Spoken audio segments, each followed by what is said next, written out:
Hello friends, welcome back again to my YouTube channel. This is Viyogi from Christchurch. I hope आप लोग सब ठीक ठाक होंगे। काफ़ी लंबे टाइम के बाद मैं वीडियो पे आ रहा हूँ और उसका रीज़न ये है कि अभी मेरे पास दो लोगों का कमेंट आया और उन्होंने मेरे को पर्सनल मैसेज किया और वो पूछना चाह रहे हैं कि कनाडा और जो ओवरसीज़ मार्केट की सिचुएशन क्या चल रही है आज की डेट में, यूएसए के अंदर क्या चल रहा है, यूके के अंदर क्या चल रहा है, न्यूजीलैंड के अंदर क्या चल रहा है। मैं तो न्यूजीलैंड में बेस्ड हूँ, जैसे आप लोग सब जानते ही हैं, बट बाकी कंट्रीज़ के में भी मैं ट्रैवल कर चुका हूँ। तो इसमें इस वीडियो को बनाने का माध्यम यही है कि आप लोगों को अवेयर करने के लिए कि इंटरनेशनल मार्केट में क्या चल रहा है और लोग कैसे उसको इंटरप्रेट कर रहे हैं अपने अपने व्यूज़ के साथ एक्चुअल में। तो उन दोनों ने मेरे से पूछा कि भाई आपका क्या ओपिनियन है, तो मैं ये वीडियो प्योरली ये मेरा अपना पर्सनल मशवरा है एक्चुअल में उन लोगों के लिए। तो ये वीडियो मैं उन लोगों के लिए बना रहा हूँ। आप इसको प्लीज़ अपने ऊपर मत लेके जाइएगा और अपने अपने हालात को लेके जज ऐसा मत सोचिएगा कि मैं आपकी सिचुएशन को जज कर रहा हूँ। तो सबसे पहले हम बात करते हैं कि आज की डेट में लोग कह रहे हैं कि कनाडा ने रूल चेंज कर दिए हैं, रूल्स को काफ़ी स्ट्रिक्ट कर दिया है और सेम यूके में भी वही हो रहा है। न्यूजीलैंड ने भी रूल चेंज कर दिए हैं। तो वो ये कहना चाह रहे हैं कि भाई ये स्टूडेंट फ्रेंडली नहीं हो रहे हैं एनवायरनमेंट, और साथ में इमिग्रेशन जो है चेंज कर रही है और वो अब वहाँ पे स्टे नहीं करने देना चाहते। और ऐसे में लोगों का कंसर्न ये रहता है कि भाई हम इतने लाख रुपए लगा के वहाँ पे गए स्टडी करने के लिए और उसके बाद अब उन्होंने वो पाथ दिखाया हमारे को, और अब वो जो है गवर्नमेंट वहाँ की रूल चेंज कर रही है। तो सबसे पहले मैं आपको ये बताना चाहूँगा कि इसमें आप दूसरे को ब्लेम नहीं कर सकते हैं। प्लीज़ समझिए, जब आप स्टडी वीज़ा के लिए अप्लाई करते हैं, जब आपकी एप्लीकेशन जाती है, तो कोई गवर्नमेंट आपको इनवाइट करने नहीं जा रही है कि आप वहाँ पे आइए, उस कंट्री में रहिए। दूसरी चीज़, ये आपका हर एक का अपना निजी फैसला होता है कि आप वहाँ पे क्या करने जा रहे हैं। ऑफ कोर्स सारे बंदे सेटल होने ही जाना चाहते हैं, तो वो एजेंट को संपर्क करते हैं सबसे पहले, चाहे वो स्टडी एजेंट हो, चाहे वो माइग्रेशन एजेंट हो, या कोई इमिग्रेशन एडवाइज़र हो। तो आप सबसे पहले ये देखिए कि अगर आप स्टडी करने के लिए स्टडी वीज़ा अप्लाई कर रहे हैं, तो आप इमिग्रेशन को सबसे पहले ये कन्विंस करते हैं अपनी फ़ाइल के माध्यम से कि आपको वीज़ा मिल जाए, कि मेरा तो पर्पज़ वहाँ पे स्टडी करने का है। उसके बाद अगर जॉब सर्च वीज़ा मिलता है तो मैं वहाँ पे कुछ एक्सपीरियंस गेन करूँगा और उसके बाद मैं वापस आ जाऊँगा। अगर आप उनको वापस जाने की कमिटमेंट नहीं दिखाते हैं तो आपको इमिग्रेशन वीज़ा देगा ही नहीं। तो यहाँ पे सबसे पहले जो लोग गवर्नमेंट को ब्लेम कर रहे हैं कि उन्होंने ऐसे ल्यूक्रेटिव ऑफर दिया कि स्टडी पे आ जाओ, उसके बाद हम आपको रेजिडेंसी का पाथ दिखाते हैं, ये बहुत गलत बात है एक्चुअल में। किसी भी कंट्री को आपको ब्लेम करने का कोई राइट नहीं है एक्चुअल में। ये आपकी पर्सनल सिचुएशन है और उस पर्सनल सिचुएशन को लेके ही आप आगे बढ़ रहे हैं। और हर जो भी चीज़ आप डिसाइड करते हैं, जो भी आप रास्ता अडॉप्ट करते हैं, उसके अंदर अपने अपने प्लस और माइनस पॉइंट्स होते हैं एक्चुअल में। उसके स्थिति बन चेंज होती रहती है मतलब। तो लेकिन आप उसको किसी को पर्टिकुलर गवर्नमेंट को ब्लेम नहीं कर सकते हैं। गवर्नमेंट का कोई ऐसा प्लान नहीं है कि आपको क्विट करवा दे। हाँ, ऑफ कोर्स अपने कंट्रीज़ को हर कोई प्रोटेक्ट करना चाहेगा ज़्यादा माइग्रेशन के आने की वजह से, क्योंकि उनके अपने सिटीज़न, उनके अपने रेजिडेंट भी होते हैं। तो सबसे पहले हम बात करते हैं कि इन कंट्रीज़ ने जो स्टडीज़ के लिए जो रास्ता दिखाया, अब वो क्यों चेंज कर रहे हैं। तो हुआ ये कि जिस दौरान मैं स्पेसिफिक कनाडा की बात करना चाहूँगा यहाँ पे आज की डेट में, न्यूजीलैंड और यूके भी है उसके अंदर ऐड। तो क्योंकि जो मेरे पास जो पर्सनल मैसेज आया वो उन दो लोगों का आया जो ये कहना पूछना चाह रहे थे कि हमें कनाडा के बारे में ओपिनियन दीजिए और आप न्यूजीलैंड के बारे में ओपिनियन दीजिए। न्यूजीलैंड में आप सब जानते हैं मैं न्यूजीलैंड बेस्ड हूँ आज की डेट में, बट मैंने कनाडा भी ट्रैवल किया हुआ है और मैं काफ़ी कंट्री ट्रैवल कर चुका हूँ। तो जजमेंट नहीं कर रहा हूँ किसी किसी सिचुएशन के ऊपर, बट फिर भी आपको बताने की कोशिश कर रहा हूँ कि एक्चुअल में हकीकत क्या है आज की डेट में। तो कनाडा ने सबसे पहले वर्क वीज़ा की जो लिमिटेशंस दी, जो लिवरेज दी, वो थी टूरिस्ट वीज़ा को वर्क वीज़ा में कन्वर्ट करने की।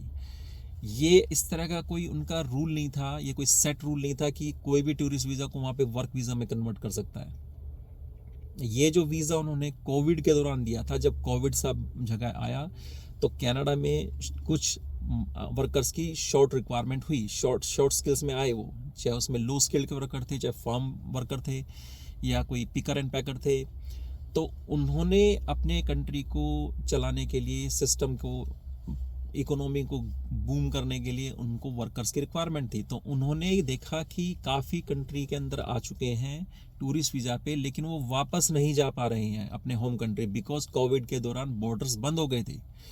तो वहाँ की क्या कहते हैं, कंट्री ने डिसाइड किया, कनाडा की गवर्नमेंट ने डिसाइड किया कि भाई इनको कोई लीगल स्टेटस दे दिया जाए। और सबसे बड़ी बात, जब ये वापस जा नहीं पा रहे हैं तो ये यहाँ पे फाइनेंशियल स्ट्रगल कर रहे हैं। तो उनकी स्थिति को देखते हुए उन लोगों को एक फ्लेक्सिबिलिटी दी गई कि आप टूरिस्ट वीज़ा को वर्क वीज़ा में कन्वर्ट कर लीजिए। ये कभी भी कनाडा ने फैसिलिटी नहीं दी कि आप अंदर से उस वर्क वीज़ा को चेंज कर सकते हैं। तो कनाडा का रूल हमेशा से यही रहा है कि आप बाहर जाइए, कनाडा से एग्जिट कीजिए, और चाहे वो बॉर्डर पे जाके आप जाके अपने स्टेटस को चेंज कर सकते हैं अगर आपके पास LMI ऑफर है। तो वहाँ पे लोगों ने और एजेंट्स ने उसको पैसे को मतलब अनऑफिशियली कन्वर्ट करके LMI खरीद के, या जो भी आप उसको कह लो, मतलब शॉर्टकट अपना के वो उन्होंने वर्क वीज़ा हासिल किए। तो वो सिस्टम क्या था, वो कोविड के दौरान एक फ्लेक्सिबिलिटी थी एक्चुअल में। लेकिन अगर आप किसी गवर्नमेंट अपने रिसोर्सेज को बेटर करने के लिए अगर वो फ्लेक्सिबिलिटी दे रही है तो, और आप उसको एंजॉय कर रहे हैं, आपने शॉर्टकट अपनाया और आपने बाकी लोगों को वही रास्ता दिखा दिया, तो ये आप गलत कर रहे हैं एक्चुअल में। आप ये अजम्पशन में बैठे हुए कि ये तो अब परमानेंट रूल बन गया है, ऐसा नहीं है कोई भी। वो कोविड के दौरान का फेज था, और उसमें भी आपको या क्या बोलते हैं उसको, फ्लैग पोलिंग के थ्रू आपको कनाडा से बाहर जाना पड़ता था US की तरफ, US से परमिशन लेनी पड़ती थी। उसके बाद आप बॉर्डर पे अपना वर्क वीज़ा फाइल करते थे, उसके बाद वापस कनाडा में आ जाते थे, बिकॉज कनाडा में आपके पास लीगल स्टेटस है एक्चुअल में।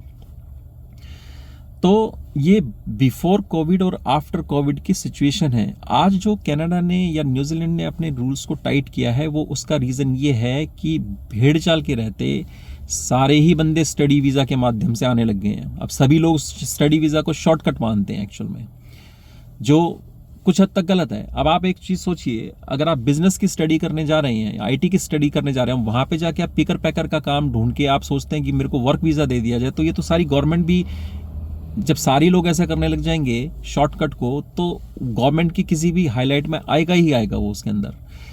तो मतलब हम अपने रास्ते तो हम खुद ही खोद रहे हैं एक्चुअल में। हम जब सबसे पहले हमारा होमवर्क ही गलत है, जब हम कंट्री छोड़ते हैं तो हमारा होमवर्क ही गलत होता है एक्चुअल में, और हम उसके लिए किसी पूरे कंट्री को बदनाम करने लग जाते हैं। उसके लिए जो हमारा जो एजेंट है वो हमारे को प्रॉपर गाइड नहीं करता, ना हम खुद अपनी प्रॉपर रिसर्च करते हैं हम उस कंट्री में जा क्यों रहे हैं। एजेंट ने जैसे बोला, पैसे लिए और उसने उसके हिसाब से बता दिया, आप मतलब उसके हवा के घोड़े पर सवार हो गए और आप चल दिए वहाँ पे उस कंट्री के लिए। और फिर वहाँ पे जाके आपको कुछ और पिक्चर मिलती है तो आप उसके बाद अपने एजेंट को तो ब्लेम करते ही हो, लेकिन साथ में कंट्री को ब्लेम करना शुरू कर देते हो। बट प्लीज़, कंट्री ने, किसी ने भी आपको इनवाइट नहीं किया कि आप आइए हमारे पास आके स्टडी कीजिए, तो आप हमारे पास आके सेटल होइएगा मतलब। और फिर मैं वही चीज़ बोल रहा हूँ कि किसी को जज नहीं कर रहा हूँ किसी की सिचुएशन पे, सिर्फ उनको सच्चाई बताने की कोशिश कर रहा हूँ कि सच्चाई क्या है एक्चुअल में। दूसरा चीज़ था कि कोई विजिटर वीज़ा जो है, जो कोविड के दौरान में मतलब हमारे को जो फ्लेक्सिबिलिटी दी गई थी, वो कुछ परसेंटेज वाइज भी लोग उसमें से कुछ बता रहे हैं कि भाई 7 या 8% से जो प्रोविंस जो हैं उसके ऊपर मतलब वो ले ही नहीं पा रहे हैं, मतलब क्या कहते हैं, वहाँ पे वो LMI रिजेक्ट कर देते हैं। तो ये रूल तो हमेशा से कनाडा का स्टैंडर्डाइज रहा है कि 6% से जहाँ पे अनएम्प्लॉयमेंट रेट है, उससे ज़्यादा कोई प्रोविंस अगर जा रहा है तो वो हमेशा LMI को रिफ्यूज़ कर देते हैं वहाँ पे। बिकॉज उसका रीज़न ये है, जब अनएम्प्लॉयमेंट इतनी ज़्यादा है तो आप LMI दे कैसे रहे हो। आपको इसका मतलब उस अनएम्प्लॉयमेंट को कंसीडर करते हुए आपको पहले लोकल्स को जॉब देनी चाहिए। ये अगर आपके खुद के कंट्री में भी वही चीज़ लागू होती है एक्चुअल में, कि खुद के कंट्री में जब जॉब नहीं है तभी तो आप एग्जिट कर रहे हो वहाँ से। तो सब कुछ हरा हरा नहीं होता है उस चीज़ को लेके। सिर्फ और सिर्फ कनाडा, हाँ थोड़ा सा कनाडा ने उस चीज़ को बंद कर दिया है, बिकॉज वो तो बंद होनी थी कभी ना कभी। तो खुद उनका रूल कहता है कि जो उन्होंने जो कोविड के दौरान जो फ्लेक्सिबिलिटी दी, ये फरवरी 2025 तक वो बंद होना ही होना था। मतलब हाँ ठीक है, उन्होंने 3-4 महीने 5 महीने पहले बंद कर दिया, तो इसमें कोई ऐसी कोई बहुत बड़ी आफत नहीं आ गई है। अल्टीमेटली वो रिसोर्स बंद होना ही था, तो इसमें इतना किसी को शोर मचाने की जरूरत नहीं है। मैं फिर वही बात आपको रिपीट कर रहा हूँ कि मैं यहाँ पे किसी की स्थिति को जज नहीं कर रहा हूँ। हर एक की सिचुएशन बहुत टफ होती है। हम सभी, जब मैं भी बाहर आया था तो हमारी सिचुएशन भी बहुत टफ थी, लेकिन ये किसी को एक्सेस करने वाली बात नहीं है, या किसी को असेस करके मतलब किसी को डाउन करने वाली बात नहीं है। तो आप प्लीज़ इसको नेगेटिव मत लीजिएगा। पर्पज़ सिर्फ ये है इस वीडियो को बनाने का कि आप लोग थोड़ा सा अपने होमवर्क को ऊपर ध्यान दीजिए जो कनाडा के अंदर हैं, रादर देन कि आप सिचुएशन को ब्लेम करने के लिए आप उस सिचुएशन से कैसे बाहर आ सकते हैं। वीडियो बनाने का पर्पज़ सिर्फ यही है। तो हम बात कर रहे थे कि 6% कनाडा का हमेशा से रूल रहा है कि 6% पे जो प्रोविंस अनएम्प्लॉयमेंट ज़्यादा रखते हैं तो वहाँ पे एलएमआई हमेशा रिव्यूज हो सकती है। ये कोई आज का रूल नहीं है। अगर आप हिस्टोरिकल डेटा भी निकाल के देखेंगे तो वो ESDC की वेबसाइट पे अवेलेबल है। तो एटलीस्ट आप अपनी आंखें कान नाक खोल के सब आप तब बात किया कीजिए, मतलब कोई भी कमेंट करने से पहले या कोई भी सिचुएशन को असेस करने से पहले, रात दिन किसी को ब्लेम करने से पहले। दूसरी, लोगों ने पूछा मतलब मेरे से कि USA जो है क्या उसके लिए वीज़ा रिक्वायरमेंट है फ्लैग पोल करने के लिए? तो नहीं, USA का वीज़ा लेने की आपको कोई ज़रूरत नहीं है। बट आपको USA के अंदर दाखिल होना है, आपको फ्लैग पोल का ऑप्शन चाहिए। वहाँ पे आप उसको ये बताते हो कि भाई मैं यहाँ पे इन एंड आउट की एंट्री करना चाह रहा हूँ, तो उस पर्पज़ से, और मेरा पर्पज़ सिर्फ ये है कि मैं वहाँ पे अपने वीज़ा को स्टेटस को चेंज करना चाह रहा हूँ। और USA आपको उसमें एंट्री और एग्ज़िट का दे देता है, मतलब वो, और वो कोई बहुत ज़्यादा बड़ा, बट कंडीशन उसकी यही है कि आपके पास कनाडा का लीगल परमिट होना चाहिए, जो आपके पास लीगल स्टेटस होना चाहिए कि हाँ कनाडा के अंदर आपके पास लीगल स्टेटस है। जब मैं लीगल स्टेटस की बात कर रहा हूँ तो विजिटर वीज़ा की या स्टडी वीज़ा की, जो भी XY रीज़न है आपका, उसकी मैं बात कर रहा हूँ। लास्टली सॉरी, हम उसकी सैलरी कैप के ऊपर ही बात कर लेते हैं। कनाडा में आज की डेट में जो लो सैलरी बोली जाती है 28.85 पर डॉलर जो वेजेस हैं, उससे नीचे अगर जो है तो आप लो कैटेगरी में आते हैं, उससे ऊपर है तो आप हाई कैटेगरी में आते हैं। यही चीज़ न्यूजीलैंड के साथ है। न्यूजीलैंड ने भी वही कर दिया है कि आज की मिनिमम वेजेस करीब 22 या 23 डॉलर के आसपास हैं, बट न्यूजीलैंड कहता है कि $48 या $50 के आसपास, उससे नीचे जो सैलरी है आपकी वो लो सैलरी है, और इससे ऊपर जो है हाई सैलरी है। अब ये इररेलेवेंट है कि मैं एक्चुअल आपको 48 बताऊँ या 49 बताऊँ, वट आप जो वेबसाइट में भी जाके चेक कर सकते हैं। ये इतना कोई बहुत बड़ा ट्रिक ही नहीं है कि आप छोटी छोटी चीज़ों को लेकर कमेंट कर लेते हो कि आज की डेट में लोस की लो वेजेस की डेफिनेशन बताओ या हाई वेजेस की डेफिनेशन बताओ। ये बहुत बेसिक चीज़ें हैं। आज की डेट में अगर थोड़ा सा आप गूगल पे रिसर्च करेंगे, आपको काफ़ी चीज़ें उसकी गवर्नमेंट की इमिग्रेशन की वेबसाइट पे नज़र आ जाएंगी। तो बेसिक चीज़ों के ऊपर अगर आप एजेंट के ऊपर डिपेंडेंट है तो फिर ये आप लोगों की अपनी वीकनेस है। मतलब आप ग्रेजुएट बंदे हैं, आप जो अगर पोस्ट ग्रेजुएट की स्टडी करने जा रहे हैं या आप 10th या 12th के बाद अगर स्टडी करने जा रहे हैं, तो इतने आप एजुकेट तो होते हैं कि आपको ये बेसिक होमवर्क कर लेना चाहिए। जो इंटरनेट पे सारी चीज़ें अवेलेबल हैं आज की डेट में, जो इन्फॉर्मेशन आपको चाहिए वो वेल एस्टेब्लिश है, मतलब उस चीज़ को लेके हिस्टोरिकल डेटा अवेलेबल है। तो आप किसी कंट्री को कैसे ब्लेम कर सकते हैं उस चीज़ को लेके? और लोगों ने जो स्टडी वीज़ा को शॉर्टकट की तरह अपना रखा है ना, मतलब ये लोगों का खुद का फॉल्ट है। तो अगर आप अपने आप को सही तरीके से प्रेजेंट करेंगे तो देर सवेर आपको शिकायत नहीं होगी। ये जितने भी कंट्रीज़ की मैं बात कर रहा हूँ, आज की डेट में भी उनके पास हाई स्किल की रिक्वायरमेंट है, पहले भी थी। आज की डेट में भी कुछ ऑक्यूपेशंस ऐसे हैं जहाँ पे LMI की रिक्वायरमेंट नहीं पड़ती, या एग्रीगेटेड, न्यूजीलैंड का जो एग्रीगेटेड वीज़ा है उसकी रिक्वायरमेंट नहीं पड़ती है। मैं एक और कुछ लोगों को जवाब देना चाहूँगा जो न्यूजीलैंड के अंदर जो नर्सेज आई, खासकर नर्सेज को भी यहाँ पे कुछ जॉब से निकाला गया, ये फैक्ट है एक्चुअल में। लेकिन वो निकालने का क्या रीज़न था वो किसी को नहीं पता, लेकिन लोगों ने उसके अंदर रूमर फैला दिया कि ये इनकी मतलब क्या कहते हैं, इनके पास जॉब की रिक्वायरमेंट ही नहीं है। नर्सेज आज की डेट में भी शॉर्ट लिस्ट है, न्यूजीलैंड की ग्रीन लिस्ट के अंदर है, लेकिन जो जॉब से निकाला गया उसका रीज़न कुछ और था एक्चुअल में। यहाँ पे कुछ बाहर से कंट्री से आए नर्सेज माइग्रेट हुए और उसके बाद उनको क्या कहते हैं, उनको भी वीज़ा की दिक्कत है, ऐसा कुछ नहीं है। मतलब तो आप सिर्फ भ्रांतियों में, और ये जो टिकटॉकर के ऊपर जो चलते हैं इनके वीडियोस को थोड़ा सा कम वॉच किया बिकॉज ये सब अपने वीडियोस के माध्यम से पैसा ही हासिल करते हैं, उनके ऊपर हर एक कुछ सेंट्स मिलते हैं उनको, जो भी है मतलब उनको व्यूज़ मिलते हैं उनके, और इसलिए कोई भी जिसके बारे में कुछ भी उसको समझ में आता है वो वही वीडियो बनाता चला जाता है। तो मेरा मकसद आप लोगों को यही है कि आप सही डिसीज़न लें, अपना होमवर्क को करें और उसके हिसाब से ही अपना फर्दर स्टेप लें आगे आने का। लास्टली मैं यहाँ पे ये और चीज़ कहना चाहूँगा कि इससे स्टूडेंट्स को, वर्कर्स की जो कम्युनिटी है उनको कोई बहुत ज़्यादा इम्पैक्ट नहीं करने वाला है। रूल्स, अगर आप आज से 10 साल पहले कोई बंदा आया है उस कंट्री के अंदर, आप उससे पूछ के देखेंगे तो उसके दौरान में भी रूल्स बहुत स्ट्रिक्ट थे एक्चुअल में। उसके बंदे से पूछ के देखिए, जितने वहाँ पे सिटीज़न बने हैं या जितने रेजिडेंट बने हैं, एक बार उनसे भी ओपिनियन हासिल करके देखिए, आपको पता चलेगा कि उस वक्त क्या बहुत ज़्यादा लिवरेज थी मतलब वहाँ पे उस वक्त। उनकी सिचुएशन के अकॉर्डिंगली अगर आप गवर्नमेंट को देखना चाहेंगे तो वो भी बताएंगे आपको कि नहीं, कभी भी इमिग्रेशन ईजी नहीं रहा किसी के लिए भी, राइट। तो सबका टाइम निकल ही जाता है किसी ना किसी, आप लोगों का भी निकल जाएगा, पैनिक होने की ज़रूरत नहीं है। और ये ऐसा भी नहीं है कि इतनी वर्स्ट सिचुएशन है, मतलब सिर्फ अगर आप ये सोच रहे हैं कि एक बिज़नेस का या एक नॉर्मल आईटी का नॉर्मल कोर्स करके आप वहाँ पे किसी कंट्री में एंट्री कर जाएंगे, उसके बाद वहाँ पे सेटल हो जाएंगे, तो ये अब जो है भूली बिसरी बातें हो चुकी हैं।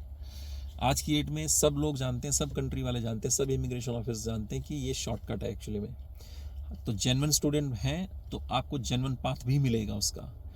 वहाँ पे कई ऐसे स्किल्स हैं, जैसे कंस्ट्रक्शंस हैं, घर वहाँ पे कमियाँ पड़ रही है, न्यूजीलैंड में घरों की कमी है। यहाँ पे 3 लाख उन्होंने अभी रेजिडेंस एप्लीकेशन अप्रूव करी है, जिसमें सब मिक्स करके, मतलब मैं न्यूजीलैंड की बात कर रहा हूँ। तो यहाँ पे भी क्राइसिस है हाउसिंग की, यहाँ पे भी कम्युनिटी इतनी बढ़ चुकी है माइग्रेशन की कि लोकल्स को जॉब नहीं देना भारी पड़ा। इवन वो जो रेजिडेंट और सिटीजन बने उनको भी जॉब नहीं मिल रही है आज की डेट में। तो जो नए स्टूडेंट्स आए वो तो फिर उसके बाद ही आते हैं ना, आप खुद सोच के देखिए। तो ये मैं किसी के फेवर में या किसी के अगेंस्ट नहीं बात कर रहा हूँ, मैं सिर्फ आपको इंटरप्रेट करने की कोशिश कर रहा हूँ कि जो सिक्के का दूसरे पहलू को भी देखने की कोशिश किया कीजिए। सिर्फ आपकी स्थिति गलत हो गई है इसका मतलब ये नहीं कि सारी चीज़ें गलत हैं एक्चुअल में वहाँ पे। तो कहने का मतलब ये है कि अगर आप वहाँ पे स्टक हो गए हैं, आपको लगता है कि रूल चेंज करें, तो अपनी स्टडीज़ को इमीडिएटली चेंज कीजिए, क्योंकि खाली बिजनेस की स्टडी करके आपको वर्क वीज़ा नहीं मिलने वाला वहाँ पे। वहाँ पे कोई ट्रेड का कोर्स कर लीजिए, या ट्रेड के अगर आप बंदे हैं तो आपके लिए ओवरसीज़ के रास्ते हमेशा खुले रहेंगे, जिसमें ट्रेडीज़ भी हैं, इंजीनियर्स भी हैं, डॉक्टर्स भी हैं, नर्सिस भी हैं, जो भी बड़े ऑक्यूपेशन, जो स्पेशलाइज ऑक्यूपेशन है। और हमेशा से दूसरे कंट्रीज़ को उन्हीं की रिक्वायरमेंट रहती है, लेबर की जॉब के लिए कहीं भी रिक्वायरमेंट नहीं है। तो जो ये लोग सोचते हैं कि मैं अपने होम कंट्री से निकाल के वहाँ पे लेबर की जॉब कर लूँगा और उसमें वर्क वीज़ा लेके मैं अपनी फैमिली को सेटल कर लूँगा, तो वो अब ऑलमोस्ट इम्पॉसिबल हो चुका है। ये पिछले 4-5 सालों की मैं आपको हिस्ट्री बता रहा हूँ। मेरे वीडियोस इसलिए भी कम हो रहे हैं आज की डेट में, क्योंकि अब जो है माइग्रेशन का और जो वीज़ा का जो परसेप्शन है, डेली डे टू डे कुछ भी अनप्रिडिक्टेबल नहीं, मतलब सब मतलब हौच पौच हो रहा है आज की डेट में, और सब रूल्स अपने चेंज करते जा रहे हैं। आज की डेट में तो कोई ये कंट्री, न्यूजीलैंड की अगर हम बात करें तो 6 महीने तक भी उसके ऊपर नहीं स्टे करते, जो रूल्स को अगर अपनी बात करें तो, और फिर अंदर से भी रूल चेंज हो जाते हैं कई बार। तो मेरे हिसाब से अगर आप जेन्युइन पाथ लेके आएंगे तो आज की डेट में भी लीगली आप किसी भी कंट्री में सेटल हो सकते हैं। पूरा यूरोप खाली पड़ा हुआ है, कनाडा खाली पड़ा हुआ है, न्यूजीलैंड खाली पड़ा हुआ है, लेकिन आपको जेन्युइन इंटेंशन और जेन्युइन पाथ आपको रखना पड़ेगा, शॉर्टकट नहीं है कहीं भी कोई। तो आज के लिए सिर्फ इतना ही। आई होप आप लोगों को ये वीडियो पसंद आया होगा। लाइक और सब्सक्राइब करना है नहीं करना है आपके अपनी मर्जी के ऊपर डिपेंड करता है। अगर आपको लगता है इंफॉर्मेटिव है तो आप कर लेंगे, मुझे पता है। और बाकी मेरा मकसद वीडियो बनाने का कोई ये व्यूज़ लेने का लिए नहीं है, मैं सिर्फ आपको सच्चाई बताना चाहता हूँ, आपको हेल्प करना चाहता हूँ। अगर आपको इससे रिलेटेड कोई भी क्वेश्चन करना है आप कमेंट कर सकते हैं, मैं बेहतर ही आपको रिप्लाई करने की कोशिश करूँगा जितना जल्दी हो सकेगा। तो आज के लिए इतना ही। Thank you so much.